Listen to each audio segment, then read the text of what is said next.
which were prepared for an hour, and a day, and a month, and a year, for to slay the third part of men. And the numbers of the army of the horsemen were 200,000, and I heard the number of them. And thus I saw the horses in the vision, and them that sat on them, having breastplates of fire, and of jacinth, and brimstone. And the heads of the horses were as the heads of lions, and out of their mouths issued fire, smoke, and brimstone. By these three were the third part of men killed by the fire, and by the smoke, and by the brimstone, which issued out of their mouths. For their power is in their mouth, and in their tails. For their tails were like unto serpents, and had heads, and with them they do hurt. And the rest of the men which were not killed by these plagues, yet repented not of the works of their hands, that they should not worship devils and idols of gold and silver and brass and stone and of wood, which neither can see, nor hear, nor walk. Neither repented they of their murders, nor of their sorceries, nor of their fornication, nor of their theft. This is the beginning of the final battles. The combined collective and Doma forces, 200 million strong. The rest is simply descriptive. Revelations 10:1. And I saw another mighty angel come down from heaven, clothed with a cloud, and a rainbow was on his head. And his face was as it were the sun, and his feet as pillars of fire. And he had in his hand a little book open. And he set his right foot upon the sea, and his left foot on the earth, and cried with a loud voice as when a lion roareth. And when he had cried, 7 thunders uttered their voices. This takes place after the war. It is the god Shiva and the 7 great thunders, goddesses. And when the 7 thunders had uttered their voices, I was about to write, and heard a voice from heaven saying unto me, Seal up those things which the 7 thunders uttered, and write them not.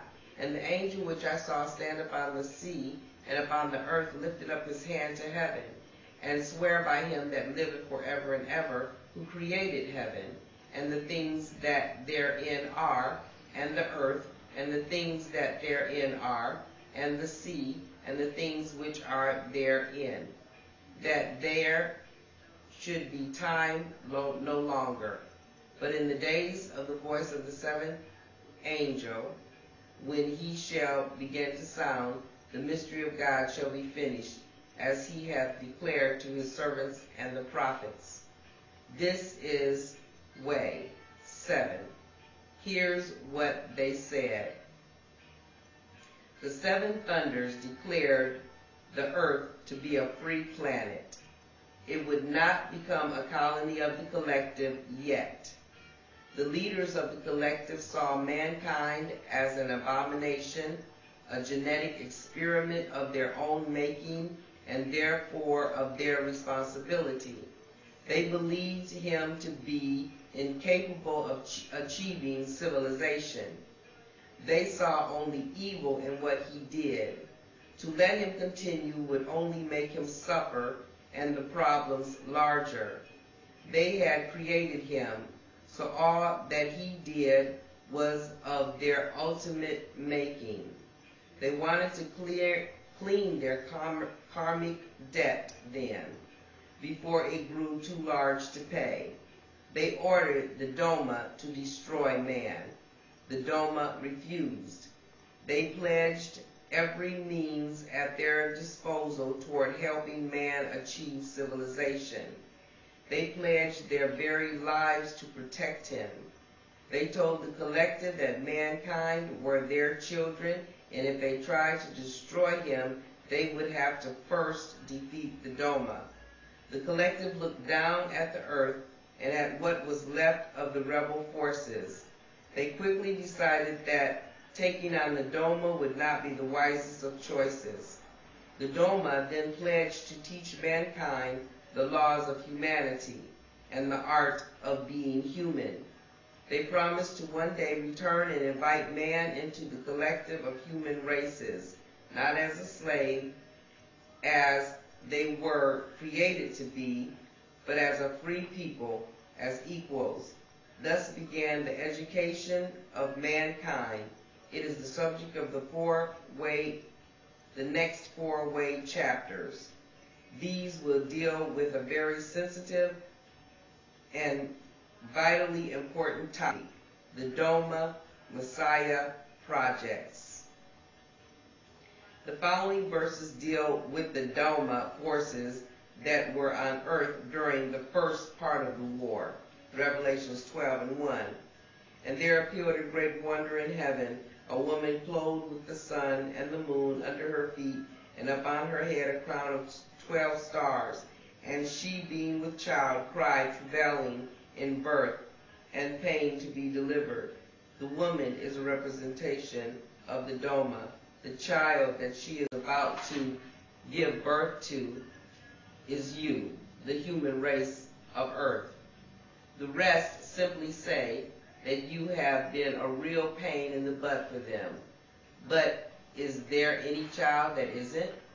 They risk their very lives to ensure your birth as a free people.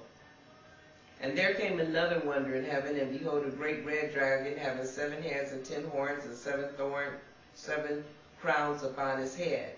And his tail drew the third part of the star of heavens, and did cast them to the earth. And the dragon stood before the woman, which was ready to be delivered, for to devour her child as soon as it was born. And she brought forth a man-child, who was to rule all nations with a rod of iron, and her child was caught up unto God and to his throne. And the woman fled into the wilderness, where she hath a place prepared of God, that they should feed her there 1,260 days. The dragon is, of course, Satan. After his defeat in space, he sought to kill all those who were on the earth and still loyal to the collective. He especially went after the Doma on earth. The Doma, however, fled and were later rescued along with most of their Elohim children. One interesting point is the bringing forth of a man-child. The Doma is telling you here that the males quickly took power into every nation and have ruled the earth ever since without much compassion. And there was war in heaven. Michael and his angels fought against the dragon, and the dragon fought and his angels, and prevailed not. Neither was their place found any more in heaven. And the great dragon was cast out, that old serpent called the devil and Satan, which deceiveth the whole world. He was cast out into earth, and his angels were cast out with him.